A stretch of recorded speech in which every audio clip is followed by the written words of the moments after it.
හරි ධාරා විද්‍යුතේ පාඩමයි කරන්න තියෙන්නේ. එතකොට ධාරා විද්‍යුතේ පාඩම අපිට විභාගයේ තාමත් වැදගත් පාඩමක්. ඇයි ඒ? ස්ට්‍රක්චර් ප්‍රශ්නයක් එනවා සහ රචනා ප්‍රශ්නයක් එනවා. හරි විභාග ප්‍රශ්නයයි රචනා ප්‍රශ්නය දෙකක් එනවනේ. ඊට අමතරව MCQ ගොඩක් ප්‍රමාණයක් එනවා මේ පාඩමේ. එතකොට මේක තාමත් වැදගත් පාඩමක්. හරි. එතන මම මේ පාඩම රිවිෂන් එකේ දවස් දෙකක් කරාට මුලින් ඉඳන්ම අපෝ කියලා දෙන්නම්. එතකොට ආපු නැති කෙනෙක් කියන්නේ තියරි කරලම නැති කෙනෙක් උනත් බිඳුව මට්ටමේ ඉඳන් පටන් අරගෙන දිගට කරගෙන යන්න පුළුවන්. පැහැදිලිද? එතකොට අපි මුලින් බලනවා පරමාණුවක් දිහා. හරි? එතකොට පරමාණුවක් හැදිලා තියෙන්නේ මොනවයින්ද? පරමාණුවක තියෙනවා න්‍යෂ්ටිය තියෙනවා. න්‍යෂ්ටිය වටේ ඉලෙක්ට්‍රෝන තියෙනවා. හරි? එතකොට න්‍යෂ්ටිය මොනවද තියෙන්නේ? ප්‍රෝටෝන තියෙනවා, නියුට්‍රෝන තියෙනවා. හරි? එතකොට ප්‍රෝටෝන ධනාරෝපිතයි, නියුට්‍රෝන වලට ආරෝපණයක් නැහැ. එතකොට ඉලෙක්ට්‍රෝන ඍණාරෝපිතයි. එතකොට සාමාන්‍ය තත්ත්වයටදී පරමාණුවක් තියෙන්නේ එයාගේ ප්‍රෝටෝනයි ඉලෙක්ට්‍රෝනයි සමාන වෙන විදිහට තමයි තියෙන්නේ. ඒ කියන්නේ ධනාරෝපණ ප්‍රමාණය ඍණාරෝපණ ප්‍රමාණය මෙයාගේ සමානයි. එතකොට මේ පරමාණුව එතකොට ධනයින කැපිලා යනවනේ. එතකොට පරමාණුව සාමාන්‍යයෙන් තියෙන්නේ කොහොමද? උදාසීන විදිහට තමයි තියෙන්නේ. පැහැදිලිද? එතකොට මෙන්න මේ පරමාණු න්‍යෂ්ටිය වටේ ඉලෙක්ට්‍රෝන තියෙනවනේ. මේ ඉලෙක්ට්‍රෝන ඔක්කොම එක තැනකද තියෙන්නේ? මේ ඉලෙක්ට්‍රෝන ඔක්කොම එක තැනක නෑ. ඉලෙක්ට්‍රෝන කොහොමද ඉන්නේ? එක් එක් ශක්ති මට්ටම් වල ඉන්නේ. හරි? එතකොට මේ උදාහරණයක් ඇදලා තියෙන සරල උදාහරණයක්. පළවෙනි ශක්ති මට්ටමේ ඉලෙක්ට්‍රෝන දෙන්නෙක් ඉන්නවා. ඊළඟේ තව එක්කෙනෙක් ඉන්නවා. එතකොට අපි දන්න දේ තමයි ශක්ති මට්ටම එහාට යන්න මේ ඉලෙක්ට්‍රෝන න්‍යෂ්ටියට තියෙන බැඳීමෙන් එන්න දුර්වල වෙනවා. එතකොට මේ උදාහරණය අනුව මේ දෙන්න මෙයාට තියෙන බැඳීම වැඩි, මෙයාට තියෙන බැඳීමට වඩා. එතකොට යම් වෙලාවකින් මේ පරමාණුවෙන් ඉලෙක්ට්‍රෝනයක් ගැලවෙනවා නම් වඩා ලේසියෙන් ගැලවෙන්න බෑ. මුලින්ම ගැලවෙන්න ඕනේ. දුර්වල බැඳිලා ටික කරානේ. මෙයා තමයි ගැලවෙන්න පුළුවන්. හරි? අපි හිතන්නේ යම් කිසි විදියකින් මේ පරමාණුවෙන් මේ ඉලෙක්ට්‍රෝන ගැලවුණා කියලා. එතකොට දැන් ඔන්න මෙතන ඉලෙක්ට්‍රෝනයක් තිබුණා. එයා ගැලවුණා. කියන්නේ න්‍යෂ්ටිය ආරෝපණයෙන් මිදෙනවා. එයා දැන් මෙයාගේ කෙනෙක් නෙමෙයි. එතකොට දැන් ඉලෙක්ට්‍රෝනේ ගියානේ. එතකොට මෙතන දැන් මේ කක්ෂේ මෙයාගේ මේ කක්ෂියේ ඉලෙක්ට්‍රෝනයක් නැහැ. එතකොට කලින් නම් මේ පරමාණු උදාසීනයි. දැන් මෙයා උදාසීනයි. ඇයිනේ? දැන් මෙයාගේ ප්‍රෝටෝන 3යි ඉලෙක්ට්‍රෝන 2යි. එතකොට මෙයාගේ ධන ඉදිරියේනේ. එතකොට දැන් මෙයා අපි කියනවා ධනායනයක් බවටපත් වෙනවා. දැන් මෙයාගේ ආරෝපණය ධනයි. අනිතර මෙයා දැන් ධනායනයක්. ඊට පස්සේ මෙන්න මෙයා ඉන්නවනේ මේ කවුදද? ඉලෙක්ට්‍රෝනයන්නේ. මේක ඍණාරෝපිතයි. එතකොට මෙන්න මේ ඉලෙක්ට්‍රෝනේ දැන් මෙයා න්‍යෂ්ටියෙන් මිදුණානේ. එතකොට මෙන්න මෙයාට අපි කියනවා දැන් මෙයා නිදහස්. මෙයා නිදහස් ඉලෙක්ට්‍රෝනයක් කියලා කියනවා. හරිද? එතකොට වෙන්නේ නිදහස් ඉලෙක්ට්‍රෝන න්‍යෂ්ටියක් වටා ගමන් කිරීමට අවස්ථාවක් නැහැ. දැන් ගැලවිලානේ. දැන් මෙයාට අයිති නැහැ. එතකොට මෙයාට ඕන අතේ යන්න පුළුවන්. හරි? එතකොට මෙයා අපි කියනවා අහඹු චලිතයක දෙනවා. හරි? අර භාජනයක තියෙන වායු අණුවක් වගේ මෙයා අරේ මේ යනවා. කියන්නේ මෙයා අහඹු චලිතයක තමයි දෙන්නේ. මෙයාට කැමති දිශාවලට ගමන් කරන්න පුළුවන්. න්‍යෂ්ටියට බලපෑමක් නැහැ. පැහැදිලිද? එතකොට ඔන්න ඔය විදිහට පරමාණුවකින් බී වෙන්න පුළුවන් මොනවද? සතර ඉලෙක්ට්‍රෝන බී වෙන්න පුළුවන්. හරි? එතකොට මෙන්න මේ අපි ස්වභාව ධර්මයේ තියෙන අපි ගත්තොත් එහෙම එක එක ද්‍රව්‍ය හැම ද්‍රව්‍යයක්ම හැදිලා තියෙන්නේ එකම පරමාණු જાතියකින්ද? නෑනේ. එක එක ද්‍රව්‍ය හැදිලා තියෙන්නේ විවිධ පරමාණු සහ අණු පාවිච්චි කරලා හැදිලා තියෙන්නේ. එතකොට මෙන්න මේ ඉලෙක්ට්‍රෝනේ ගැලවීමේ හැකියාව එක්කෙනාට වෙනස් වෙනවා. හරි? එතකොට සාමාන්‍යයෙන් අපි ඝන ද්‍රව්‍යයක් ගත්තාම සාමාන්‍ය ඝන ද්‍රව්‍යයක පරමාණු තියෙනවා ඝන සෙන්ටිමීටර් එකක 1023 බලයක් විතර තියෙනවා. හරි? ඝන සෙන්ටිමීටර එක පරමාණු තියෙන 1023 බලයක් විතර තියෙනවා. පැහැදිලිද? එතකොට අපි තඹ වගේ කෙනෙක් ගත්තාම හරි? තඹ වගේ කෙනෙක් ගත්තාම මෙයාගේ ඝන සෙන්ටිමීටර් එකක සාමාන්‍යයෙන් නිදහස් ඉලෙක්ට්‍රෝන කියන අර පරමාණුෙන් ගැලවිච්ච ඉලෙක්ට්‍රෝන තියෙනවා 8 වැඩි කිරීම 1022 බලයක් විතර තියෙනවා. හරි? 1022 බලයක් විතර තියෙනවා. ඊට පස්සේ අපි ගත්තාම සිලිකන් වගේ ද්‍රව්‍යයක් මෙයාගේ ඝන සෙන්ටිමීටර එක තියෙන්නේ නිදහස් ඉලෙක්ට්‍රෝන දෙක වැඩි කිරීම 10ක් වගේ තමයි තියෙන්නේ. හරි? මෙයාට වඩා මෙයාගේ අඩුයි. ඊට අපි ගත්තොත් එහෙම ක්වාර්ට්ස් වගේ ද්‍රව්‍යයක් මෙයාගේ සාමාන්‍යයෙන් ඝන සෙන්ටිමීටර එකක නිදහස් ඉලෙක්ට්‍රෝන නැති තරම් අපි එකක් කියලා ගමු. එකක් වගේ තමයි තියෙන්නේ. හරි? එතකොට මෙයාගේ නිදහස් ඉලෙක්ට්‍රෝන ඝනත්වය ගොඩක් වැඩි. මෙයාගේ නිදහස් ඉලෙක්ට්‍රෝන ඝනත්වය ගොඩක් අඩුයි. හරි? එතකොට මෙන්න මේ නිදහස් ඉලෙක්ට්‍රෝන ඝනත්වය ගොඩක් වැඩි එක්කනට අපි කියනවා සන්නායක කියලා. මෙන්න මේ නිදහස් ඉලෙක්ට්‍රෝන ඝනත්වය ගොඩක් අඩු එක්කනට අපි කියනවා පරිවාරක කියලා. දැන් මෙයා ගත්තාම මෙයා වැඩිද අඩුයිද? මෙයාට වඩා නම් ගොඩක් අඩුයි. හැබැයි මෙයාට වඩා ගොඩක් වැඩි. මේ දෙන්න අතර වෙනස 10 12 බලයක් විතර තියෙනවනේ. හරි? මේ දෙන්න අතර වෙනස 10 10 බලයක් විතර තියෙනවා. එතකොට මෙයාට කියනවා මෙයා පරිවාරකත් නෙමෙයි සන්නායකත් නෙමෙයි මෙයා විද්‍යුත් අර්ධ සන්නායක කියලා කියනවා. විද්‍යුත් සන්නායක විද්‍යුත් අර්ධ සන්නායක මෙයා විද්‍යුත් පරිවාරක. පැහැදිලිද? මේ විදිහට අපි කොටස් තුනකට කඩා ගන්න පුළුවන් අපිට හම්බෙන ද්‍රව්‍ය. ඊට පස්සේ අපි අරගන්නවා මේ වගේ ඝන සන්නායක කොටස. හරි? දැන් සන්නායක කොටසක මොනවද තියෙන්නේ? එයාගේ මේ මෙයාට සන්නායකයක් කියන්නේ මෙයාගේ තියෙන නිදහස් ඉලෙක්ට්‍රෝන ගොඩක්. නිදහස් ඉලෙක්ට්‍රෝන හැදෙනකොට මොනවද හැදෙන්නේ තාම? පරමාණුක ඉලෙක්ට්‍රෝන අයින් වෙලානේ නිදහස් ඉලෙක්ට්‍රෝන හැදෙන්නේ. එතකොට මේකේ තියෙන මොනවද? මේ තියෙන්නේ ධන අයන. හරි? ධන අයන තියෙනවා. තාම මොනවද තියෙන්නේ මේකේ? නිදහස් ඉලෙක්ට්‍රෝන තියෙනවා. මම ඒවා ඍණ කියලා දාන්නම්. හරි? ධන අයන තියෙනවා ඒ සහ නිදහස් ඉලෙක්ට්‍රෝන තියෙනවා. මේවා සමාන අසමාන වැඩක් නෑ අපිට ධන අයන තියෙනවා නිදහස් ඉලෙක්ට්‍රෝන තියෙනවා. හරි? එතකොට දැන් අපි දන්න දේ මොකද්ද? මෙන්න මේ නිදහස් ඉලෙක්ට්‍රෝන වලට කාත් එක්කව සම්බන්ධයක් නැහැ නේ. එතකොට ඒගොල්ලෝ මොකද වෙනවා කියලා කිව්වේ? අහමු චලිතයේද? හරි? කියන්නේ මේගොල්ලෝ අර එහෙම යනවා. හරි? නිසි දිශාවක් කියලා එකක් නැහැ. කැමති කැමති මැදි වලට යනවා. මේ දෙන්නදී යනකොට දැන් මේවයි. දැන් මේ රික්තයක් නෙමෙයිනේ තියෙන්නේ. මෙයා මේ වෙනකොට ගිහිල්ලා වෙන කාගයන් අෂ්ටයක දෙන්න පුළුවන්. නැත්තම් මේම ගිහිල්ලා වෙන ඉලෙක්ට්‍රෝන එක දෙන්න පුළුවන්. ඔය දිලා ඕම වෙනවා. හරි? එතකොට අහපු චලිතයක තමයි එන්නේ වැඩි. අර මේ ගමන් කරන ගමන් ඉන්නවා. හරි? නිශ්චිත දිශාවක් නැහැ යන්න මේගොල්ලෝ. හරි? එතකොට මෙන්න මේ වගේ සන්නායක කොටසක් අරගෙන අපි මේගොල්ලොන්ට අපි මෙයාගේ සන්නායක දෙකලවරකට දෙනවා විභවාන්තරය. හරි? එක පැත්තකට අඩු විභවයකුත් අනිත් පැත්තට වැඩි විභවයකුත් දෙන්න නැත්නම් විභවාන්තරයක් දෙනවා. විභව වෙනසක් දෙනවා. හරි? එතකොට ශේෂ්ඨ පාඩම මෙතන චූට්ටක් ඕන වෙනවා. එතකොට විභව වෙනසක් දුන්නාම සන්නායකයර ඇති වෙන මොකද්ද? විද්‍යුත් ශේෂ්ඨයක් ඇති වෙනවා. හරි? එතකොට මෙන්න මෙයාගේ ඇතුලේ තියෙනවනේ ආරෝපණ. එතකොට විද්‍යුත් ශේෂ්ඨයක් ඇති වෙන කොයි පැත්තටද? වැඩි විභවයේ ඉඳන් අඩු විභවයේ පැත්තට. එතකොට දැන් විද්‍යුත් ශේෂ්ඨයක් ඇතුලේ ආරෝපණ තිබ්බහම මොකද වෙන්නේ? ශේෂ්ඨයක් තුල ඇතුලේ තියෙන ආරෝපණ මත හට ගන්නව මොනවද? බල හට ගන්නවනේ. එතකොට ධන ආරෝපණ මත මෙහෙට බලයක් හට ගන්නවා. ශේෂ්ඨ දිශාවට. ඍණ ආරෝපණ මත මෙහෙට බලයක් හට ගන්නවා. දැන් මේ ධන ආරෝපණ මත බලයක් හටගත්තට ධන ආරෝපණ වලට යන්න පුළුවන්ද? ධන ආරෝපණ වලට යන්න බෑනේ. ඒ නිසා මේගොල්ලෝ කොහෙවත් යන්නේ නැහැ. පරමාණු කොහෙවත් යන්නේ නැහැ. හැබැයි යන්න පුළුවන් කට්ටියක් නෙමෙයි. සතල ඉලෙක්ට්‍රෝන. ඒතර සතල ඉලෙක්ට්‍රෝන වලට යන්න පුළුවන් නේ. ඒගොල්ලෝ මොකද වෙන්නේ? මෙන්න මේ පැත්තට ඇදිලා යනවා. හරි? මේගොල්ලෝ මත ඇති වෙන බලයක් මේ පැත්තට. ඒ නිසා මේ ඉලෙක්ට්‍රෝන වලට දැන් මෙහෙට යන්න පුළුවන් කමක් ඇති කරගන්න. හරි? එතකොට වෙන්නේ මෙන්න මේ ඉලෙක්ට්‍රෝන අහඹු චලිතය දෙනවට අමතරව ටික ටික මේ පැත්තට ඇදෙනවා. කෙලින්ම මෙහෙට ඇදිලා යන්න පුළුවන්ද? මේ වෙන්න පුළුවන්.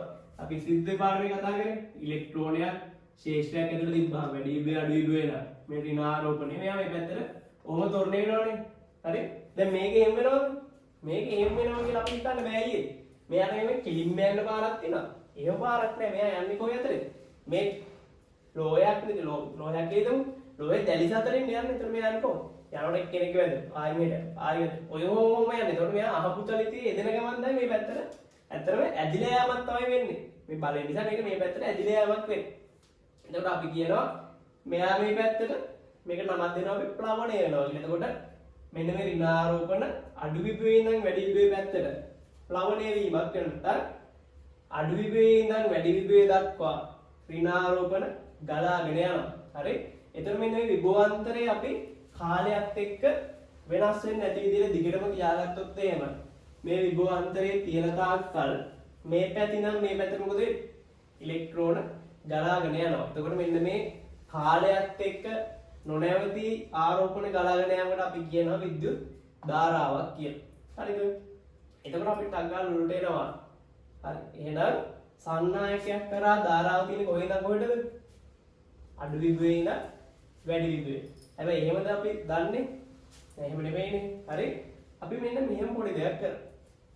දැන් ඉලෙක්ට්‍රෝන යනවනේ අඩු විභවයේ ඉඳන් වැඩි විභවයේ පැත්තට. අපි හිතනවා ඉලෙක්ට්‍රෝන මෙහෙට ආවා නම් ඍණ මෙහෙට ගියා නම් අපි හිතනවා ධන එනම් මෙහෙට යන්න ඇති. ඇත්තටම ධනාරෝපණ නේද? ධන ගියේ නෑ. හැබැයි අපි හිතනවා ඍණ මෙහෙට එනවා. එහෙනම් ධන මේ පැත්තට ගියාසේ සලකනවා. හරි. එතකොට ධනාරෝපණ ගලන්නේ කොහෙද? මෙහෙටනේ.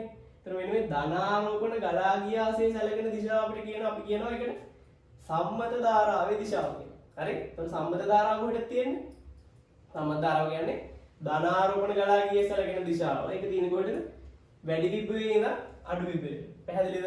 එතකොට අපි ආයි කවදාවත් මෙතනින් පස්සේ ධාරාව කිව්වහම ඍණාරෝපණ කතාවක් නැහැ. කෙලින්ම ධාරාව කිව්වම මොකද අදහස් වෙන්නේ? ධනාරෝපණ ගලා ගිය දිශාව. එතකොට ඒක තියෙන්නේ කොහෙන්ද කොහෙද? සන්නායකයක් තුලින් ධාරාව තියෙන්නේ කොහෙන්ද කොහෙද? වැඩි විභවයේ සිට අඩු විභවයට. ඒක මතක තියාගන්න. වැඩි විභවයේ සිට අඩු විභවයට තමයි දෙන්නේ. පැහැදිලිද? එතකොට ඒකත් හරි. දැන් මෙහි ඉඳන් මෙහෙට ආරෝපණය වෙනවා, මෙහි ඉඳන් මෙහෙට ධන ආරෝපණය වෙනවා කියලා හිතුවා. මෙන්න සම්මත ධාරාව මෙහෙට. හරි? එතකොට අපි ධාරාව දැන් දිශාවක් අපි ගත්තානේ. අපි ධාරාවට විශාලත්වයක් ගන්නවා. හරි? දැන් කොටසක් යනකම් මෙහෙම අපි හිතමු සන්නායකයක් තියෙනවා මේ විදියට. හරි? මේ සන්නායකේ මෙන්න මේ හරස්කඩ වර්ග බලය හරහා නැත්නම් මෙන්න මේ හරස්කඩ හරහා සිම්පල් t කාලයකදී කැපිටල් q ආරෝපණ ප්‍රමාණයක් ගලාගෙන යනවා කියලා ආරෝපණ කියනවද ඍණ ආරෝපණ තමයි යන්නේ. එතකොට මේක හරහා q ආරෝපණ ප්‍රමාණයක් යනවා. හරි? q කූලොම් ආරෝපණයක් යනවා. කොච්චර කාලයකද? t කාලයකදී. අපි ධාරාවේ විශාලත්වයක් දක්වන්නේ මෙහෙමයි. ඒකක කාලය තුලදී සන්නායක හරස්කඩක් කරහා ගලා ගිය ආරෝපණ ප්‍රමාණය. හරි? නැත්තම් සන්නායක හරස්කඩක් කරහා ආරෝපණ ගැලීමේ ශීඝ්‍රතාවයට අපි කියනවා එම ස්ථානයේ තෙම හරස්කඩ හරහා පවතින විද්‍යුත් ධාරාව කියලා. හරි? එතකොට සිම්පල් t කාලයකදී කොච්චර ආරෝපණ ප්‍රමාණයක් ගියාද? q ප්‍රමාණයක් ගියානේ. එතකොට මෙයාගේ තියෙන ධාරාව අපි හිතමු I කියලා. මේ පැත්ත අඩු විභවය, මේ පැත්ත වැඩි විභවය. ඉලෙක්ට්‍රෝන නම් ගියේ මේ පැත්ත. හරි? t කාලයකදී ගිහිල්ලා තියෙන කොච්චර ආරෝපණයක්ද? q ආරෝපණයක්. එහෙනම් ධාරාව කියලා කියන්නේ මොකක්ද? ඒකක කාලයකදී t ට මෙච්චරක් ගියා නම් ඒකක කාලයකදී ගියේ q බෙදන්න t ගේ. එහෙනම් ධාරාව I නම් I සමානයි q බෙදීම t කියලා අපිට එනවා. හරි? හැබැයි අපි ඔක පාඩම් කරගන්නේ කොහොමද? සමහර ලේසි විදිහ මොකක්ද? q සමානයි I p කියලා අපි ඔක මතක තියාගන්න. q කියන්නේ මොකද්ද? ගලා ගිය ආරෝපණය. I කියන්නේ පැවතිය ධාරාව. t කියලා කියන්නේ ධාරාව පැවතුන කාලය. පැහැදිලිද? එතකොට ඔන්න විදිහට අපි විද්‍යුත් ධාරාව අර්ථ දක්වනවා. මෙන්න මේ අර්ථ දැක්වීම හොඳට මතක තියාගන්න. මොකද විභාග රචනා ප්‍රශ්න වලදී මේ අර්ථ දැක්වීම අපෙන් අහනවා. ඊට පස්සේ අර්ථ දැක්වීම ඇසුරේ ඔප්පු කිරීම කරන්න කියලා කියනවා. ඒ නිසා මේක මතක තියාගන්න. අර්ථ දැක්වීම මතක තියාගන්න. හරි? ඒකක කාලයේදී ගලා ගිය ආරෝපණ ප්‍රමාණය. හරි? එතකොට මේ ධාරාව කියන එක අර්ථ දක්වලා තියෙන්නේ සන්නායකයේ සම්පූර්ණ හරස්කඩ වර්ග වලේ සඳහානේ. හරි? එතකොට අපි මෙයාගේ හරස්කඩ අපි සන්නායකයම ගමු. මෙයාගේ මෙන්න මේ හරස්කඩ වර්ගඵලය අපි හිතමු A කියලා. හරි? මෙයාගේ තියෙන ධාරාව කොච්චරයිද? ධාරාව I නේ. එතකොට සම්පූර්ණ හරස්කඩ වර්ගඵලය හරහාම කොච්චර ධාරාවක් තියෙනවද? I ධාරාවක් තියෙනවා. හරි? A වර්ගඵලයක් කරද්දී සම්පූර්ණ හරස්කඩ හරහා I ධාරාවක් තියෙනවා. අපි මෙන්න මේ මෙයාගේ A හරහා නෙවෙයි තියෙන්නේ. ඒකක වර්ගඵලයක් කරා කොච්චරක් තියෙනවද එහෙනම්? I බෙදීම A. හරි? මෙන්න මේ ඒකක හරස්කඩ වර්ගඵලයක් කරා පවතින ධාරාවට අපි කියනවා විශේෂ නමක් දෙනවා ධාරා ඝනත්වය කියලා. ඒක අපි සාමාන්‍යයෙන් J කියලා ගන්න. J සමානයි I බෙදීම A. එතකොට J නැත්තම් ධාරා ඝනත්වය කියලා කියන්නේ මොකද්ද? ඒකක හරස්කඩ වර්ගඵලයක් කරා පවතින ධාරාව. පැහැදිලිද? එතකොට මේක දිහා බලලා මට කියන්න ධාරාවට ඒකකයක් කියන්නේ q සමාන id නේ. එතකොට q නම් කූලෝම් I වල තමයි හොයාගන්න ඕනේ ඒකක. මෙයා තප්පරනේ. එතකොට අපිට එනවා I වල ඒකක තප්පරයට කූලොම්. නැත්තම් මෙයා සම්මතයෙන්ම ඇම්පියර්. හරි? තප්පරයට කූලොම් නැත්තම් ඇම්පියර්. මේ ධාරා ඝනත්වය එක මොනවද දෙන්නේ නේද? J කියලා කියන්නේ I බෙදීම කියන්නේ I කියන්නේ ඇම්පියර්. මෙයා වර්ග මීටර. එතකොට වර්ග මීටරයට ඇම්පියර් තමයි ධාරා ඝනත්වය එකක. පැහැදිලිද? ධාරා ඝනත්වය එක වර්ග මීටරයට ඇම්පියර්. පැහැදිලි? හරි. ඒතර ඔතෙන්ට එනකන් ওই ටික බොහොම පැහැදිලිව මතක තියාගන්න ඕන. ආපහු ඝන සන්නායකයකට එනවා. ඒ ඝන සන්නායකයන් මොනවද කියනවා කියලා? ධන අයන ඉන්නවා, නිදහස් ඉලෙක්ට්‍රෝන ඉන්නවා. ඊට පස්සේ විද්‍යුත් ශේෂ්ඨයක් දුන්නාම මොකද කිව්වේ? මේ ධන කට්ටිය කොහෙවත් යන්නේ නැහැ. ඍණාරු නිදහස් ඉලෙක්ට්‍රෝන, සචල ඉලෙක්ට්‍රෝන. සචලයේ විතර ඇරෙන්නේ දැන් මේ වගේ කාක්ෂික වල තියෙන මේ ඉලෙක්ට්‍රෝන වල තමයි ඒගොල්ලෝ යන්නේ නැහැ. මේ නිදහස් ඉලෙක්ට්‍රෝන අහබු චලිතයේ දැන ගමන් හිටියේ. මෙන්න මේ ගෝවාන්තර නිසා මේගොල්ලෝ මොකද අපි කිව්වේ? මේ පැත්තට ඇදලා යනවා කියලා කිව්වනේ. ඒකට මෙයාගේ ඉලෙක්ට්‍රෝන යනවා මේ පැත්තට. අපි හිතමු ධාරාවක් තියෙනවා කියලා මේ පැත්තට I ඉලෙක්ට්‍රෝන මෙහෙට ගලා යාම නිසා ධාරාව මෙහෙට I. හරිද? ධාරාව I ඉලෙක්ට්‍රෝන මෙහෙට යනවා. එතකොට මේ ඉලෙක්ට්‍රෝන මේ පැත්තට මොකක් වෙනවා කියලාද කිව්වේ? මෙහෙට ඇදිලා යනවා. ඊට අපි නමක් දුන්න මොකක්ද? ඉලෙක්ට්‍රෝන ප්ලවණය වෙනවා. හරි? එතකොට මෙන්න මේ ඉලෙක්ට්‍රෝන මේ පැත්තට ඇදිලා යනවට අපි දෙනවා පොඩි නමක් මේවා ඉලෙක්ට්‍රෝන ප්ලවණය වෙනවා කියලා කිව්වනේ. මේකට අපි ඉදිරිපත් කරනවා මේ ප්ලවණය වීම සඳහා ප්ලාවිත ප්‍රවේගය කියලා කෙනෙක්. කියන්නේ මේගොල්ලෝ මේ පැත්තට ඇදිලා යන ප්‍රවේගය තමයි ගන්න. හරි? මේ පැත්තට ඇදිලා යාමේ ප්‍රවේගය. හරි? එතකොට අපි ඒකට ප්‍රකාශනයක් ගන්න පොඩ්ඩක් මෙන්න මෙහෙම හිතනවා. අපි හිතමු මෙන්න මේ සන්නායක කොටසේ දිග L කියලා ගමු. හරි? සන්නායක කොටසේ දිග L. අපි හිතනවා තව දෙයක් සන්නායක කොටසේ දිග L සන්නායකයේ ඒකක පරිමාවය කියන්නේ ඝන සෙන්ටිමීටර් එකක නැත්නම් ඒකක පරිමාවක ඉලෙක්ට්‍රෝන ප්‍රමාණය නැත්නම් ඒක පරිමාවක ආරෝපණ වාහක කිව්වත් කවන්නේ ප්‍රමාණය n කියලා අපි හිතනවා. හරිද? තව මෙයාගේ හරස්කඩ වර්ගඵලය අපි ගන්නවා සිම්බල් a. හරි? හරස්කඩ වර්ගඵලය a දිග L ධාරාව I ඒකක වර්ගඵලය. ඒකක වර්ගඵලය නේ ඒකක පරිමාවක ඉලෙක්ට්‍රෝන ප්‍රමාණය n. හරි? ඒකක පරිමාවක ඉලෙක්ට්‍රෝන ප්‍රමාණය n. හරි? එතකොට දැන් අපිට මොකක්ද ඕනේ? මෙයාගේ ප්ලාවිත ප්‍රවේගය සඳහා ප්‍රකාශනයක් ඕන. හරි? අපි මෙන්න මේව හිතනවා. මෙන්න මේ x කියලා කියන්නේ මේ කෙලවර. y කියලා කියන්නේ මේ කෙලවර. හරි? x කෙලවරේ තියෙන ඉලෙක්ට්‍රෝනය y කෙලවර දක්වා එන්න. හරි? x කෙලවරේ තියෙන ඉලෙක්ට්‍රෝනය උන ලියා ගන්න පුළුවන් මේක. හරි? x කෙලවරේ තියෙන ඉලෙක්ට්‍රෝනය y කෙලවර දක්වා එන්න. හරි? ඒතර ඉලෙක්ට්‍රෝනය x සිට y දක්වා එන්න අපි හිතනවා සිම්පල් t කාලයක් යනවා කියලා. හරි? x ඉඳන් y ට එන සිම්පල් t කාලයක් යනවා. හරි? එතකොට හරි මේ මෙතන x කෙලවරේ තියෙන ඉලෙක්ට්‍රෝනය y දක්වා ඇදලා එනකොට මෙන්න මෙහෙම දෙයක් අපිට කියත හැකි නේද? මෙයා මෙතන ඉඳන් මෙතනට එනවා. ඒ කියන්නේ මේ කෙලවරේ වෙන ඉලෙක්ට්‍රෝනය y කෙලවරට එනවා නම් මේ අතරමැද තියෙන කට්ටිය අනිවාර්යයෙන් මොකද වෙන්නේ? ඒගොල්ලෝ මේකෙන් එළියට ගිහිල්ලා තියෙනව නැත්තම් මේ y කෙලවර හරහා නැත්තම් මේ y හරස්කඩ වර්ගඵලය හරහා මේ ඔක්කොම ටික එළියට යන්න ඕනේ. ඒ කියන්නේ දැන් මේ ඉලෙක්ට්‍රෝන සතර ඉලෙක්ට්‍රෝන මොකද වෙන්නේ? මෙහෙට එනවා ටික ටික. ඒතර මේ x කෙලවරේ ඉන්න එක්කනත් y ට එනවා කියලා කියන්නේ ඊට කලින් ඉඳපු කට්ටිය ඔක්කොම ටික මේක එළියට යන්න ඕනේ. පැහැදිලිද? ඒ කියන්නේ සිම්පල් t කාලයක් යනකොට මේකේ ඉඳපු ඔක්කොම ආරෝපණ ටික මොකද වෙන්නේ? y ගෙන් එළියට ගිහිල්ලා තියෙනවා. හරි? එතකොට අපි හිතනවා මෙන්න මෙහෙම. දැන් ධාරාවයි නේ. y හරහා තියෙන ධාරාවත් මේ හැමදැනම ධාරාවයි. හරි? එතකොට අපි ලියනවා මෙහෙම. මේ y සලකලා අපි යාට දානවා. දැන් i සමානයි q බෙදීම t නේ. එතකොට t කාලයේදී මේ හරස්කඩ වර්ගඵලය කොච්චර ආරෝපණ ප්‍රමාණයක් ගියාද? මෙන්න මේ තිබිච්ච ඔක්කොම ටික ගියානේ. එහෙනම් මෙන්න මේ q ට ආදේශ කරන්න ඕනේ මොකද්ද? q ට ආදේශ කරන්න ඕනේ මෙන්න මේ සන්නායක කොටස ඇතුළේ තිබිච්ච නැත්නම් මෙන්න මේ L දිග සන්නායක කොටස ඇතුළේ තිබිච්ච ආරෝපණයේ විශාලත්වය ආදේශ කරන්න ඕනේ. හරි? එතකොට අපි බලමු මේක හොයාගන්නේ කොහොමද කියලා. දැන් අපි හොයාගන්න හදන්නේ කවුද? q තමයි ඕනේ. හරි? එතකොට අපි ඒක හොයාගන්නවා මේක. හරි? ආරෝපණ මේකේ තියෙන ආරෝපණ ටික ඕනේ. මට කියන්න මෙයාගේ පරිමාව කොච්චරයිද? සන්නායක කොටසේ පරිමාව දැන් ලියන්න. සන්නායක කොටසේ දිගට ලියන්න හරි. සන්නායක කොටසේ පරිමාව. පරිමාව කොච්චරයිද? පරිමාව කියලා හරස් කඩ වැඩි කිරීම දිගනේ. එතකොට පරිමාව AL. හරි? පරිමාව AL නම් මට කියන්න ඒකක පරිමාවක ආරෝපණ කොච්චරක් තිබුණාද? n ප්‍රමාණයන්නේ.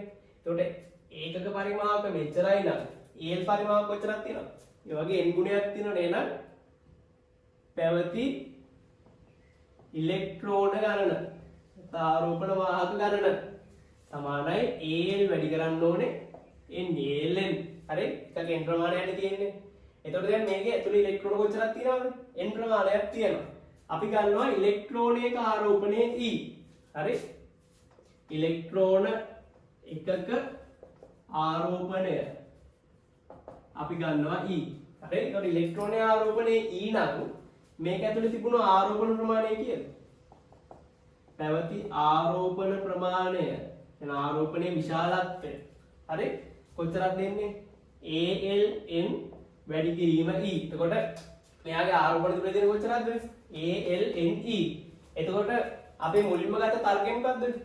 මෙයා මෙතන ඉඳන් මෙතෙන්ට එනකොට, ඒ කියන්නේ මෙතන ඉඳන් මෙතෙන් t කාලයක් යනවා කියලා කිව්වනේ. t කාලයේදී මේ ඔක්කොම එළියට ගියා. එහෙනම් මේ මොකද්ද අපි හොයාගෙන තියෙන්නේ? y හරහා පැවති y හරහා t කාලයේදී ගමන් කරන ආරෝපණ ප්‍රමාණය. එහෙනම් I සමානයි q බෙදීම t. මෙතෙන්ට අපි ආදේශ කරගන්න මොකක්ද? මෙන්න මේ ALNE යට කොහොම t අගුරක් තිබුණා. පැහැදිලිද? ඊට පස්සේ මම මේ බෝඩ් එකේ මෙතන මකලා දාන්නම් දැන්.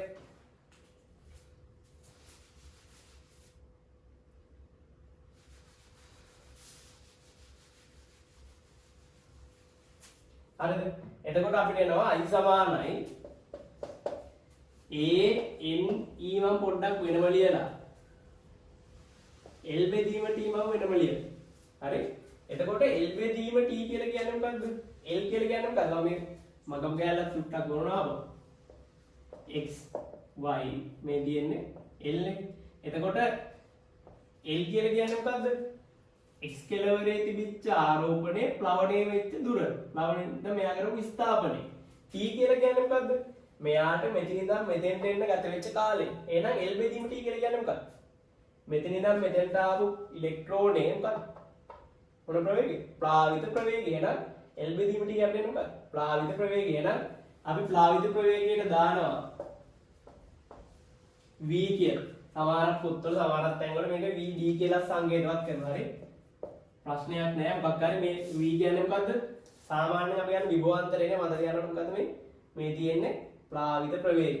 එතකොට අපි මේක පාඩම් කරගෙන ලේසි වෙන්න මෙන්න මේව ලියන්න. I සමානයි VANE කියලා අපි ලියමු. හරි? I සමානයි VANE. මේක අපි ඕනනම් v යුක්ත කරමු. v නේ අපි හොයාගත්ත v සමානයි I බෙදීම NE. එයි දැන් මේක පාඩම් කරගෙන ලේසි ගොඩක් මේ දෙක බොහොම ලස්සනට කියවන්න පුළුවන් අපිට. මේ මොකද්ද මේ දේ? කියලා බලන්න. I සමානයි VANE කැටයිනේ. I සමානයි වැනේ. v සමානයි I බෙදීම අනේ. කැමති එකක් මත තියන්න. දෙකක් පාඩම් කරන්න ඕනද? නෑ මේ දෙකම එකයිනේ. මේකෙන් මේක උක්ත කළ මේ දේ. හරි? ඒත් I සමානයි වැනේ මත තියන්න බොහොම ලේසි. හැබැයි වැදගත් දේ මොකක්ද? වැනෙන්නේ මොනවද කියලා අපි බොහොම පැහැදිලිව මත තියන්න. මේ මොකද්ද? ධාරාව. මේ මොකද්ද? විභවාන්තරණය පටල ගන්න මේ මොකද්ද? ප්ලාවිත ප්‍රවේගය. A කියලා කියන්නේ මොකද්ද? A කියලා කියන්නේ හරස්කඩ වර්ග බලය. N කියලා කියන්නේ මේක තමයි මතක වෙන්නේ. ඒකක පරිමාවක තියෙන ආරෝපණ වාහක ප්‍රමාණය. කියන්නේ ආරෝපණ කීයක් තියෙනවද? ඉලෙක්ට්‍රෝන කීයක් තියෙනවද කියන්නේ. E කියලා කියන්නේ එක ආරෝපණ වාහකයක ආරෝපණය නැත්නම් ඉලෙක්ට්‍රෝනයේ ආරෝපණය. පැහැදිලිද? එතකොට මෙන්න මේ දෙකෙන් අපෙන් ගණන් ගන්න. හරි අපි ඊට පස්සේ බලමු ගානක් හදන්නේ කොහොමද කියලා මේ වෙලාවේ. හරි එතකොට අපි බලන්න 2009 හරි 2009 12 වෙනි MCQ ගන්න. බහුවර්ග ප්‍රශ්නේ 12 වෙනි ගන්න. හරි එතකොට අපිට කියලා තියෙනවා කම්බියක් තියෙනවා සම්මායක කම්බියක් තියෙනවා. මෙයාගේ හරස්කඩ වර්ග බලය 10 ඍණ 7යි කියලා තියෙනවා. ලකුණු කරගන්න. ඊට පස්සේ මෙයා හරහා ධාරාව 1.6යි ඇම්පියර් කියලා තියෙනවා. ලකුණු කරගන්න. ඊට පස්සේ අපිට කියනවා මෙයාගේ ආරෝපණ ඝනත්වය. ඝන මීටර එක තියෙන ඉලෙක්ට්‍රෝන ප්‍රමාණය. ඒ කියන්නේ n කියලා කියන්නේ ඝන මීටර එක. හරි ඒකක වර්ගඵල ඒකක පරිමාව නැත්නම් ඝන මීටරයක තියෙන ආරෝහණ ප්‍රමාණය n සමානයි 1029යි. හරි? ගාන වලින් උත්සාහ කරලා බලන වීඩියෝ එක. හරි? ඊට පස්සේ අපිට කියනවා එක ඉලෙක්ට්‍රෝනයක ආරෝපණය 1.6 වැඩි කිරීම 1019යි. තාම ලේසි ගානක්. එතකොට සූත්‍රය මතකයි නේද? එච්චරයි. අපිට මතක් වෙනකොට ඩක් ගාලා ප්ලාවිත ප්‍රවේගය අහන්නේ. v සමානයි i බෙදීම නැත්නම් v සමානයි i බෙදීම an ආදේශ කරන්න තියෙන්නේ. v නේ බලන්න තියෙන්නේ i සමානයි 1.6යි. ඊට පස්සේ a කියලා කියන්නේ 10 වැඩි කරන්න an 1029යි. ඊට පස්සේ e කියලා කියන්නේ 1.6 වැඩි කිරීම 1019යි. හරිද? දැන් කැපෙන ඒවා කපලා සුළු කරලා ගන්න. හරි? 1.6 කැපෙනවා. එතකොට යට එන්නේ 10 ඍණ 19යි 10 29 සුළු කරාම එන්නේ අපිට 10 9යි 10 10යි 10 10යි 10 9ක් ගියාම අපිට එනවා 1යට 10 3යි. හරි? එතකොට අපිට මේ මොනවද දෙන්නේ? ms ඍණ 1. හරි? ඒක මතක තියාගන්න ඕනේ. මේ ආදේශ කරන පියවරේ ඒකක ආදේශ කිරීම අනිවාර්ය දෙයක් නෙමෙයි. කෙමිස්ට්‍රි වල වල අනිවාර්ය දෙයක්. ෆිසික්ස් වල මේ පියවරේ මේ ඒකක ආදේශ කරලා ලකුණක් වැඩිපුර හම්බෙන්නේ නැහැ. හැබැයි අන්තිම උත්තරේ ඒකක තියෙනවා. එතකොට අපිට එනවා මේ උත්ත ගත්තාම 10 ඍණ 3යි ms ඍණ 1. හරි? උත්තර දිහා බලනවා. මෙහෙම උත්තරයක් නැහැ නේ මොනවද තියෙන්නේ? mms ඍණ 1 උත්තරනේ තියෙන්නේ. ඒ කියන්නේ මේ 10 ඍණ 3යි ms ඍණ 1 කියලා කියන්නේ මොකක්ද? 1යි mms ඍණ 1 කියන්නේ තප්පරයට මීටර් 10 ඍණ 3යි නැත්නම් තප්පරයට මිලිමීටර් 1යි කියන එක තමයි අදහස. හරි? මීට අමතරව තව ගානක් අපිට හදන්න පුළුවන්.